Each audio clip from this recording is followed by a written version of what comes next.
Apotheosis, divinization, deification, to become a god. I'm Colt Calculated, and I'm here to tell you how Twilight Sparkle is the goddess of friendship in Equestria. To start with, let me tell you what I mean by a goddess. A goddess is a supreme being that is regarded as having power over natural elements or elements of human or pony nature. To be recognized as a goddess, one must have a cult following. In this case, a group devoted to an individual or group of individuals that they view as divine. According to my research, there are a few different types of ways to become regarded as a god or goddess. The first type is done posthumous, or after one's own death, and is based on their reputation or deeds in life. These people include Alexander the Great and Homer. For example, Romulus and Remus, the founders of Rome, achieved this honor many years after their deaths due to their place as the founders and first rulers of the empire. Later they became legend and were regarded as some of Rome's gods. The second type includes people who started as demigods and earned their way to full god status.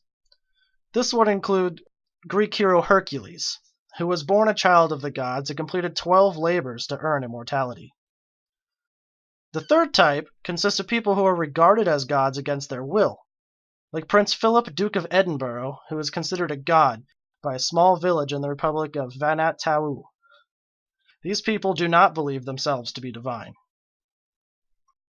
The fourth type includes people who claim themselves to be divine. These people, like Jim Jones and Charles Manson, don't act in accordance with the law of an established government and hold themselves above those who follow them and base their community on the idea that they are divine or self-proclaimed messiahs. These people lack any support to back up their claim or may piggyback off of existing religions to try to grab support, like Hong Shiquan, who claimed to be the brother of Jesus to get people to follow him. Finally, the fifth type, which I would place Twilight under, includes imperial cults. An imperial cult is a form of state religion in which an emperor or dynasty of emperors or alicorn princesses are worshipped as demigods or deities. This type includes Egyptian pharaohs and Roman emperors. Equestria is an imperial cult founded by Celestia and Luna, but are the princesses seen as deities? If nothing else, they are a ruling class that seem to coincide with being alicorns. Even Twilight became an alicorn just before becoming a princess. There are no princesses we know of that aren't alicorns, and no alicorns that aren't princesses. So I think it's safe to assume that all alicorns are princesses, and all princesses are alicorns. Also, Twilight gets her wings as a reward for fulfilling her destiny. Therefore, we can assume that to be an alicorn is a good thing, because it is a reward. We also know that Luna and Celestia have been alicorns since at least when they were fillies, and that alicorns live longer lives than other ponies. As for their divinity, they are certainly treated highly by their subjects. Celestia and Luna are routinely bowed to by the other ponies, and Celestia's name is used in place of God in a few known expressions. Example, Celestia as my witness.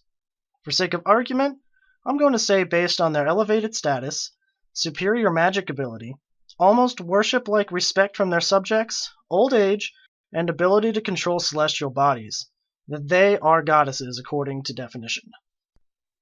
Assuming Luna and Celestia are divine, we can apply the fifth type of apotheosis to assert that Twilight, now Princess Twilight, is also divine due to her being an alicorn and bearing the title of princess. This gives her the respect of all the ponies of Equestria, and on occasion the power to shape the world and transcend time. During T-Rex attack on Equestria, Princess Twilight even held the power of all alicorn princesses and herself raised the sun. In the episode Twilight's Kingdom, we see the royal guards come to Twilight for command. This shows that she has authority as well. As a ruling power in the imperial cult with the devotion of her subjects and power over nature, Princess Twilight Sparkle is a goddess. But what is Twilight the goddess of? Celestia is the goddess of the sun, like Helios or Ra. Luna, the goddess of the moon, like Selene or Khonsu. Cadence is the goddess of love, like Aphrodite or Hathor. But what about Princess Twilight? Well, we know from the show that she is the princess of friendship. So could she be the goddess of friendship? Is there any precedent for there being a goddess of friendship? Well, it just so happens there is. The lesser Greek goddess Philia. She is the embodiment of friendship and casual sex. Philia's name has come to denote fondness, or an abnormal devotion to a specified thing. Princess Twilight also embodies friendship. Like Philia, she is younger than the other gods and lesser known. In closing, we have a ruling member of an imperial cult with a devoted following, impressive magical power, control over the elements of nature that embodies a human characteristic. Therefore, Princess Twilight Sparkle is the goddess of friendship in Equestria. Princess Twilight Sparkle. The Princess Twilight cometh, behold, behold, a princess here before us, behold, behold, behold. Thanks so much for watching. This one was a little dry, so thanks for bearing with me and making it to the end. I hope to have some more lighthearted stuff out in the future in addition to these more analytical pieces. Please like and subscribe, and leave a comment if you have an idea for a future video. Thank you.